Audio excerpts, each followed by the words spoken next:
শেষ হলো ঈদের দীর্ঘ ছুটি, খুলেছে অফিস আদালত, ব্যস্ত হতে শুরু করেছে রাজধানী ঢাকা। তবে বেসরকারি প্রতিষ্ঠান আর স্কুল কলেজ পুরোপুরি না খোলা এখনও খানিকটা ফাঁকা রাজপথ। আর ঢাকা স্বরূপে ফিরলেও যানজটহীন শহরের প্রত্যাশা কর্মজীবীদের। বিস্তারিত সোহান তাসিনের প্রতিবেদনে। সদরঘাটে একের পর এক ভিড়ছে লঞ্চ, আর প্রতিটি লঞ্চ থেকে নামছে মানুষের ঢল। নারীর টান ছেড়ে জীবিকার টানে এই ফেরা বলে দিচ্ছে স্বরূপে ফিরছে রাজধানী ঢাকা। যান্ত্রিক চাকার নিচে ফের ব্যস্ততার বৃত্তে ঘুরপাক খাবে এই শহর। সরকারি অফিস খোলায় একদিন আগে থেকেই ফিরতে শুরু করেছেন কর্মজীবীরা। সঙ্গে ফিরছেন ছাত্র থেকে গৃহিণীরাও, কেউ ভিড় এড়াতে, কেউ পরীক্ষার প্রস্তুতি সারতে।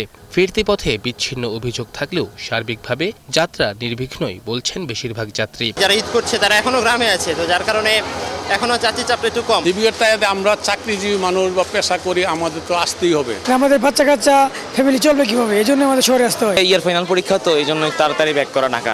সুন্দর মতো আসছি, যানজটের মধ্যে অনেক সেফটি ছিল। তবু এখনও খানিকটা ফাঁকা রাজধানী। রাজপথে নেই যানবাহনের চাপ, নেই হর্নের বিকট শব্দ।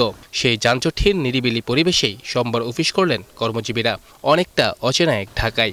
যদিও ভোগান্তিতে পড়েছেন বাইকাররা। আমাদের কোম্পানিটা তো আপনারা জানেন গ্রাহক সেবার উপর নির্ভরশীল, তো গ্রাহক চলে আসে, যার জন্য আমাদের সবাইকেই যথাসময়ে অফিসে আসতে হয়। জ্যাম না থাকলে আমাদের জন্য অনেক সুবিধা, আমরা টাইমলি সময় মতন গন্তব্য বুঝতে পারি। সময় লাগে 1 ঘন্টার মতো, প্রায় জ্যামে আটকে পড়ে থাকা অবস্থায় 1 ঘন্টা লাগে, কিন্তু আজকে 20 মিনিট লাগছে। 200 টাকা ভাড়া বেশছি, 100 টাকা খাইছি, সকালবেলা 70 টাকা নাস্তা খাইছি।